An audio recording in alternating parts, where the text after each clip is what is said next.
শুভ দুপুর সকল বন্ধুরা। দেখো আজকে কি মাছ এনেছে, দেখো পাবদা মাছ। তো পাবদা মাছটাকে আমি ভালোভাবে ঝাল বানাবো সর্ষে পোস্ত দিয়ে। আগের বারও নিশ্চয়ই বানিয়েছিলাম, দেখেছো। দিয়ে দিলাম নুন, দেখো এর ম্যারিনেট করা থাকবে মিনিমাম 1 ঘন্টা। হলুদ, সঙ্গে গুঁড়ো লঙ্কা, এই টেস্টটা বাড়িয়ে দেবে। দেখো আমার মাছটাকে পুরো গায়ে হলুদ বানিয়ে দিচ্ছি। এরপর দিয়ে দেব সর্ষের তেল, আর এটা হবে সর্ষে পোস্ত। দেখো এবার এক এক করে সুন্দর করে উল্টে পাল্টে আমি এগুলো মাখিয়ে নেব। দেখো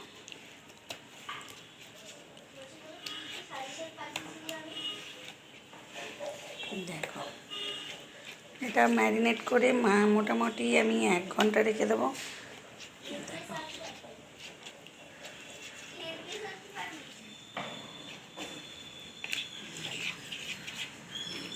দেখো তো দেখো 1 ঘন্টা পরে আমি পাবদা মাছটা খুললাম। এ দেখো ম্যারিনেট করা আছে। দেখো এটা হচ্ছে হলুদ, লঙ্কা আর নুন দিয়ে ম্যারিনেট করা আছে, আর কাঁচা সর্ষের তেল তোমরা নিশ্চয়ই দেখেছো। এবার ভাজার জন্য আমি নিয়ে নেব। কড়াইটা আমি বসিয়ে রেখেছি, গ্যাসটাও অন করে দিয়েছি। এরপর আমি দিয়ে দেবো সর্ষের তেল। পাবদা মাছ দাঁড়াও, এবার তেল কড়াটা হয়ে গেছে, দেখো ধোঁয়া উঠছে। এতে আমি আস্তে আস্তে মাছটা ছেড়ে দেবো। দেখো ম্যারিনেট করা পাবদা চলে এসেছে।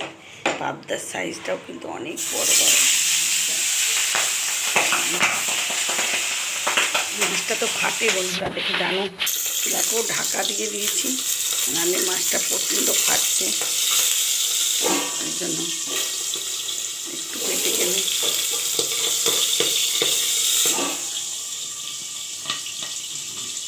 পাবদা মাছ অ্যাকচুয়ালি জোরটা কমিয়ে দিয়ে হালকা হালকা হাতে ভাজতে হয়। দেখো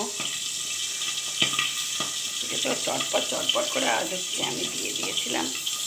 তারপরে দেখেছো চটপট করে পুড়ে যাবে। এরকম ঢাকা দিয়ে না করলে বন্ধুরা জানো না পাবদা মাছ। এবার আস্তে আস্তে আমি উঠে দেবো।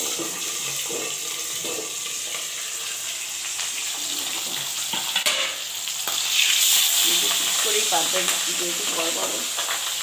দেখো এই দেখো আমি সব কটা মাছ দিই, তোমাদের কাছে আবার ফিরে আসছি। আর তার মধ্যে আমি মশলাটাও করে নেব। এ দেখো পোস্ত, এই পোস্তটা নিয়ে এসেছে 20 টাকা প্যাকেট। পোস্ত দিয়ে দিয়েছি, এখানে কাঁচা লঙ্কা সর্ষে দিয়ে আছে, সর্ষে ভেজে গুঁড়ো করা রাখা আছে, আর কাঁচা লঙ্কা পোস্ত এটাকে আমি বেটে নেব। বেশ কিছুটা কাঁচা লঙ্কা আছে, আর এর সঙ্গে দিয়ে দেবো একটা টমেটো। দেখো পাবদা মাছ একদম ভাজা কমপ্লিট। এইটাকে খুব বেশি ভাজবো না, তো তুলে নিলাম পাবদা। এরপর আমি মশলাটাও এদিকে বাটা হয়ে গেছে। এই দেখো পুরো মশলা রেডি। এবার আমি এখান থেকে নামিয়ে নেব। দেখো এবার তেলটা গরম আছে, এর মধ্যে আমি দিয়ে দিচ্ছি একটু কালো জিরে। এটা দিলে একটু গন্ধটা সুন্দর হয়। এবার দিয়ে দিচ্ছি সর্ষে পোস্ত আর কাঁচা লঙ্কা বাটা। এটাকে ভালোভাবে কষিয়ে নিতে হবে।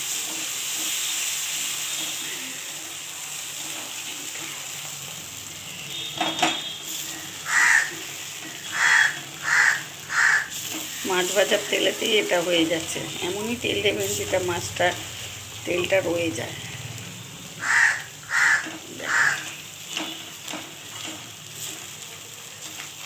এই পাবদাটা কিন্তু দারুণ হয়।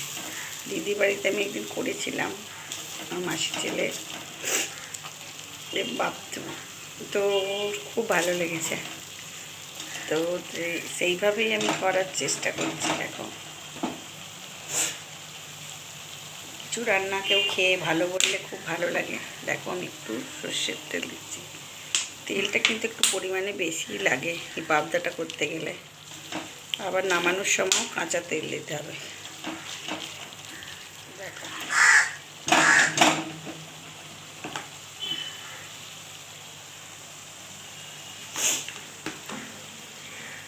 চলো দিয়ে দিই একে একে।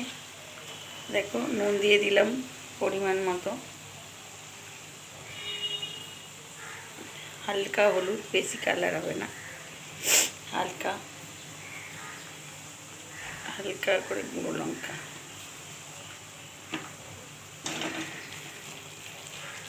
দেখো কালারটা দেখবে, তেলটা যখন ছেড়ে ছেড়ে আসবে তখন জলটা ঢেলে পাবদাটা জাস্ট তুলবো আর নামাবো। দেখো এইভাবে একবার পাবদা বানিয়ে দেখবেন বন্ধুরা, দারুণ লাগবে বন্ধুরা। দেখো কষাটাটা কত সুন্দর হচ্ছে, দেখো তেল পুরো ছেড়ে ছেড়ে আসবে। দেখো বন্ধুরা তেলটা পুরো ছেড়ে ছেড়ে এসেছে। আর যেহেতু সর্ষে দেওয়া আছে, পোস্ত দেওয়া আছে, তাতে ওইটা ধুয়ে জলটা দিয়ে দিলাম। দেখো কালার দেখো, আর গ্রেভিটাও খুব সুন্দর হয়েছে। দেখো এটা জাস্ট ফুটবে, ফুটে গেলেই আমি পাবদা মাছটা তুলে দেবো। দেখো ভাজা পাবদাটা খুব বেশি ভাজিনি, হালকা ভেজেছি। দেখো এবার ফোটার অপেক্ষা করব, দেখতে থাকুন। তার সঙ্গে একটা জিনিস দেওয়া হয়নি, চিনি। চিনিটা না দিলে স্বাদটা একদমই বাড়বে না বন্ধুরা।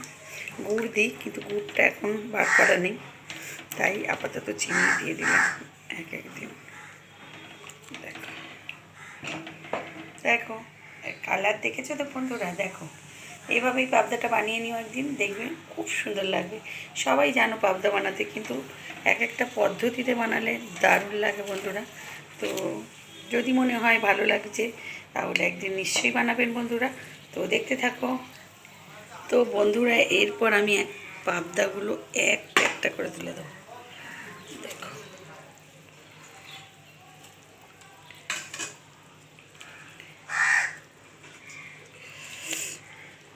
এত সুন্দর হয়েছে, আমারই নিজেরই মনে হচ্ছে আমি তো এত সুন্দর রান্না পারি।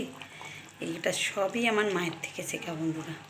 আমার মা সবসময় বলেছি, আমার মাকে আমি জেনে জেনে সমস্ত রান্নাটা শিখেছি। আর ওর ঠাকুমা, আমার শাশুড়ি মা, সেও অনেক, তার থেকেও ওনার থেকেও আমি অনেক রান্না শিখেছি বন্ধুরা, যেটা শেখার। তো এইভাবে আগেকার রেসিপি যদি নিজেরা বানাতে পারি তো কত ভালো লাগে কি বলবো, যখন নিজেরা বানিয়ে ফেলি। তো এখন দেখো আমি 5টা কাঁচা লঙ্কা দিয়ে দিলাম, 5টা না সরি 4টে দিলাম, যেহেতু ঝাল বেশি দেওয়া আছে তাই জন্য। এবার আমি গ্যাসটা জাস্ট দিয়েছি, অফ করে দিলাম। এরপরে কি দেবো দেখো, একটা ইউনিক আমার এটা তরফ থেকে দিচ্ছি লেবুর রস। এটা অপশানে, আপনারা দিতেও পারেন নাও পারেন, আমি দিলাম। আর দেব সর্ষের তেল কাঁচা, এইটাও অপশান, কিন্তু দিলে তবে টেস্টটা বাড়বে বন্ধুরা।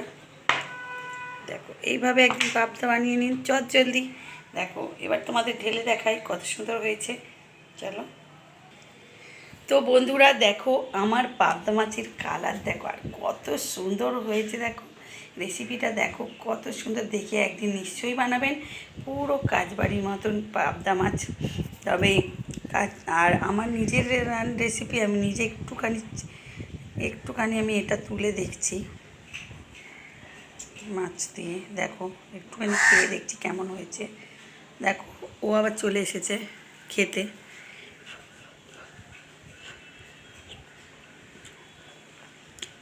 কি বলবো বন্ধুরা, লাস্টে লেবুটা দেওয়ার জন্য এত সুন্দর হয়েছে। তোমাদের যদি ভালো লাগে তো এইভাবে চটজলদি এই পাবদা মাছটির রেসিপিটা বানিয়ে নিও। লেবু, কালো জিরে আর সর্ষে পোস্ত দিয়ে, কাঁচা লঙ্কা বাটা দিয়ে দারুণ একটা পাবদা মাছের ঝাল। যদি ভালো লাগে প্লিজ শেয়ার, কমেন্ট, লাইক করতে একদম ভুলবেন না।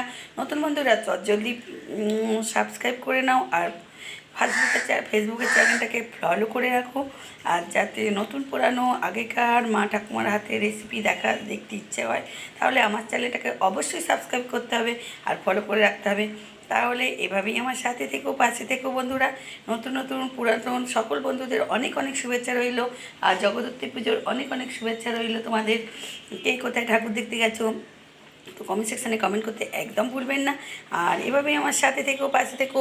শুভ দুপুর, বাই। সকল বন্ধু ভালো থাকবেন, সুস্থ থাকবেন, বাই।